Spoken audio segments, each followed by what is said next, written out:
amores! Tudo bem? Vamos dar início a mais uma aula de História. E na nossa aula de hoje nós vamos falar sobre heranças indígenas. Sabe? Esse tema me lembrou uma música. Acho que estou até ouvindo ela.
Vocês também mexeram os esqueletos ou a tia dançou sozinha? Será que eu dancei sozinha? Mas não importa. A música era muito boa, né? E muito antiga, né? Do tempo que a tia era criança. E vamos lá falar sobre o nosso conteúdo de hoje? Está bem interessante.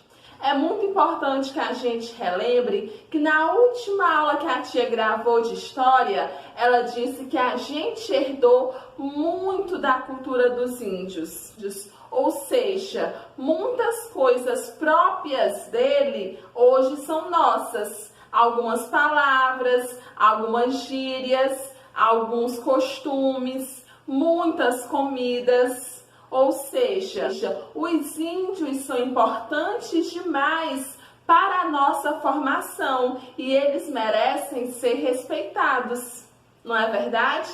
Entretanto, infelizmente, a visão que a sociedade tem dos índios hoje é baseada em interesses, do que eles têm ou do que eles podem dar para nós. Isso porque muitas vezes as suas terras são disputadas. Para que, tia? As pessoas que moram na zona rural disputam as terras indígenas para ampliar suas lavouras ou para extrair as riquezas que tem naquelas áreas. E quem mora na cidade também disputam as terras ocupadas pelos índios com a finalidade de ampliar a zona urbana. Ou seja, graças à FUNAI, que é a Fundação Nacional do Índio, que o índio ainda pode ter o direito de habitar nas suas terras e de não ser incomodados. Porque com o aumento da população, o consumismo também aumentou e as pessoas desenvolveram o hábito de consumir, de possuir, de extrair, e eles não estavam mais respeitando os direitos dos índios. Porque os índios, minha gente, eles só querem paz. Como aquela música falou, né? Índio quer paz. Índio quer habitar no espaço, na floresta, para viver a sua vida. Claro que hoje em dia, as aldeias, os povoados indígenas não são como antes, né?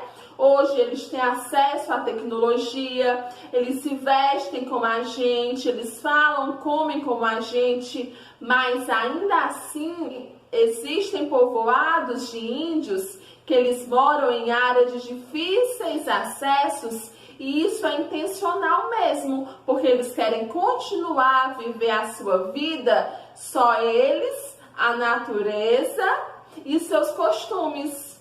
E tem alguma coisa errada nisso? Não, não tem. Errado são as pessoas que não respeitam o modo de cada um de viver. Não é verdade? Mas quando a tia falou que a sociedade sempre tem uma visão com segundos interesses. Isso, gente, não é novo. Há muito tempo que isso é assim.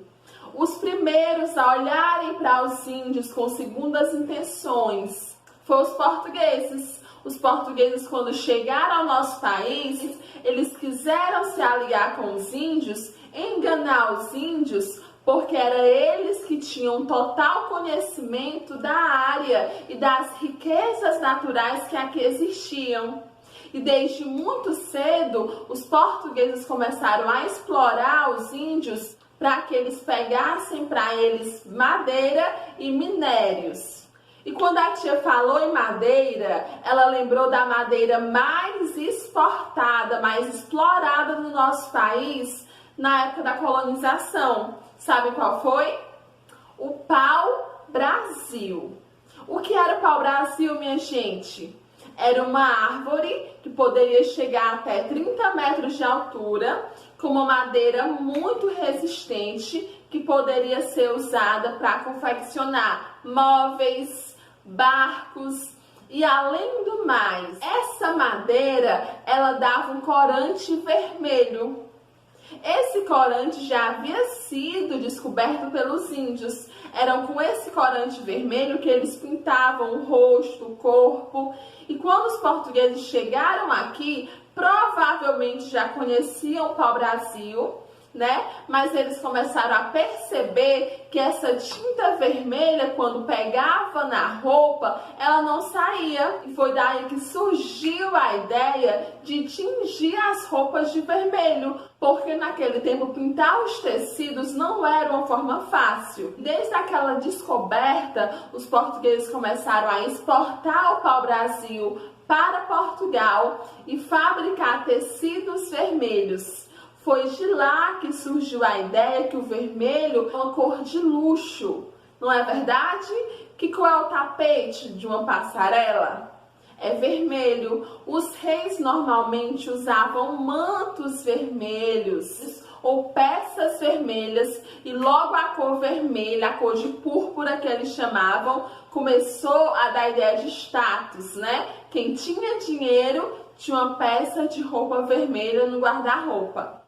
E essa foi a primeira forma de economia que os portugueses acharam no nosso país, explorando o pau-brasil, que os índios chamavam carinhosamente de Ibirapitanga. Olha que interessante o nome, Ibirapitanga.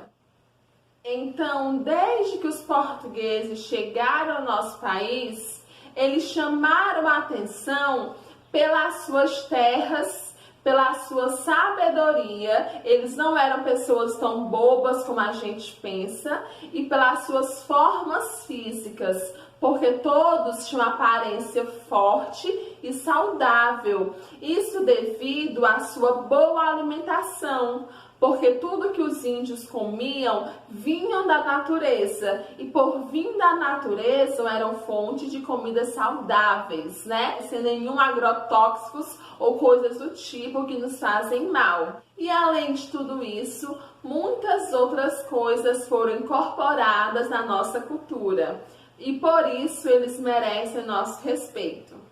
E agora, para finalizar nossa aula de história, eu queria pedir que vocês fizessem uma pesquisa, tá bom? A tarefa da aula de hoje é uma pesquisa onde você vai comparar a cultura dos povos indígenas de antigamente com a cultura deles hoje, tá bom? Isso vai servir para fortalecer a nossa aprendizagem.